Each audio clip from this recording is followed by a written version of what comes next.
ఏపీలో కొత్తగా 7 corona positive కేసులు నమోదయ్యాయి. తాజా కేసులతో రాష్ట్రంలో మొత్తం కరోనా కేసుల సంఖ్య 26కు చేరింది. ఇప్పటి వరకు 4 కరోనా బాధితులు మృతి చెందినట్లు ఆరోగ్య శాఖ వెల్లడించింది. కడప జిల్లాలో అత్యధికంగా 8 కరోనా కేసులు నమోదయ్యాయి. గుంటూరు జిల్లాలో 6 కరోనా పాజిటివ్ కేసులు నమోదు కావడంతో రాష్ట్రంలో ఆందోళన నెలకొంది. ఇక ఇదే అంశానికి సంబంధించిన మరింత సమాచారం మా కరెస్పాండెంట్ శ్రీనివాస్ ఫోన్ ద్వారా అందిస్తారు. శ్రీనివాస్, చెప్పండి, ఈ అంశానికి సంబంధించి మీ దగ్గర ఉన్న లేటెస్ట్ అప్డేట్స్ ఏంటి? లక్ష్మి, ఆంధ్రప్రదేశ్ లో కోవిడ్ కేసులు రోజు రోజుకు పెరుగుతున్న నేపథ్యం కనిపిస్తుంది. మొదటగా జూన్ 26 నుంచి ఇప్పటి వరకు కూడా జులై మొదటి వారం వరకు ఆంధ్రప్రదేశ్ మొత్తం మీద ఇటు కడపలో 8 కేసులు, అదేవిధంగా గుంటూరులో ఒక కేసుతో పాటు ఎయిమ్స్ కు వచ్చినటువంటి ఒక కేసు, అదేవిధంగా ఉత్తరాంధ్ర వైజాగ్ లో ఒక కేసు, అదేవిధంగా ఏలూరు జిల్లాలో ఒక 2 కేసులు, ఇలా మొత్తం మీద ఆంధ్రప్రదేశ్ లో 12 కేసులు నమోదయ్యాయి. అయితే ఆ తర్వాత ప్రభుత్వం వెంటనే అలర్ట్ అవటం ఆంధ్రప్రదేశ్ లో కోవిడ్ కేసులకు సంబంధించినటువంటి టెస్టులు నిర్వహించడమే కాకుండా ఇటు పీపీఐ కిట్లతో పాటు పీపీఐ కిట్లతో పాటు కోవిడ్ 19 సంబంధించినటువంటి వార్డ్స్ ఏర్పాటు చేయడం, ఆక్సిజన్ బెడ్లు ఏర్పాటు చేయడం, అదేవిధంగా ఐసోలేషన్ వార్డ్స్ ఐసోలేషన్ వార్డ్స్ ఏర్పాటు చేయడం, అంతేకాకుండా ఎలాంటి సిమ్టమ్స్ తో ఏదైతే కోవిడ్ లక్షణాలు ఏవైతే ఉన్నాయో ఆ కోవిడ్ లక్షణాలతో హాస్పిటల్లో వచ్చే బాధితులు ఎవరైతే ఉంటారో వాళ్ళకి ఇమ్మీడియట్ గా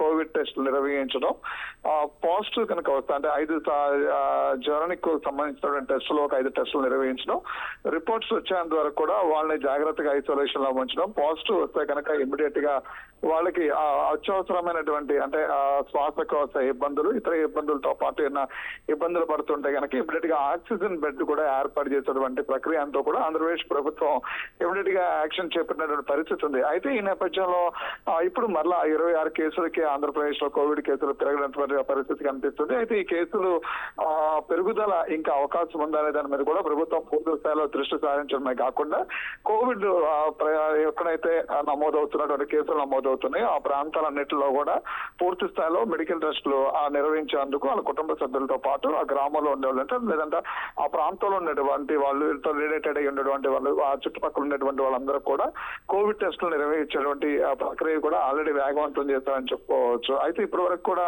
కోవిడ్ తో చనిపోయిన 4 మృతి చెందినట్టు తెలుస్తుంది. అయితే ఈ 4 కూడా పూర్తిగా కోవిడ్ లక్షణాలతోనే కాకుండా ఇతర సమస్య వ్యాధులతో ఆల్రెడీ ఇతర వ్యాధులు ఉన్నట్టుగా అంటే ఇతర అనారోగ్య సమస్యలు కూడా వాళ్ళకు ఉన్నట్లు తెలుస్తుంది. అయితే ఇతర అనారోగ్య సమస్యలు అదేవిధంగా కోవిడ్ రావడంతో కూడా పూర్తి వాళ్ళు చనిపోయినట్టుగా కూడా ఇప్పటి వరకు రాష్ట్ర ప్రభుత్వం ఇచ్చినటువంటి వైద్య శాఖ నివేదికల ప్రకారం కూడా తెలుస్తుంది. అదేవిధంగా ఏలూరు జిల్లాలో చనిపోయినటువంటి చిన్నారి ఎవరైతే ఉన్నారో ఆ పాపకి ఆల్రెడీ కిడ్నీకి సంబంధించినటువంటి వ్యాధితో ఆల్రెడీ బాధపడుతూ ఉంది. అయితే కోవిడ్ సోకడంతో కూడా పాప మరణించిందంటూ కూడా ఇప్పటికే నివేదికలు చెప్తున్న పరిస్థితి కనిపిస్తుంది. ఏదైనప్పుడు కూడా ఆంధ్రప్రదేశ్ ప్రభుత్వం కోవిడ్ కి సంబంధించినటువంటి అంశం అంటే కడపలో కోవిడ్ కేసులు నమోదవడంతో అప్రమత్తమైనప్పుడు కూడా అడపదడప కేసులు నమోదవుతున్నాయి. ఈ కోవిడ్ కేసులు పెరగక ముందే పూర్తి స్థాయిలో అంటే ప్రభుత్వం చర్యలు చేపట్టడానికి అంటే ఆ కోవిడ్ లక్షణాలతో ఉన్న వాళ్ళకి ఎమర్జెన్సీగా మందులు కానీ ఇవన్నీ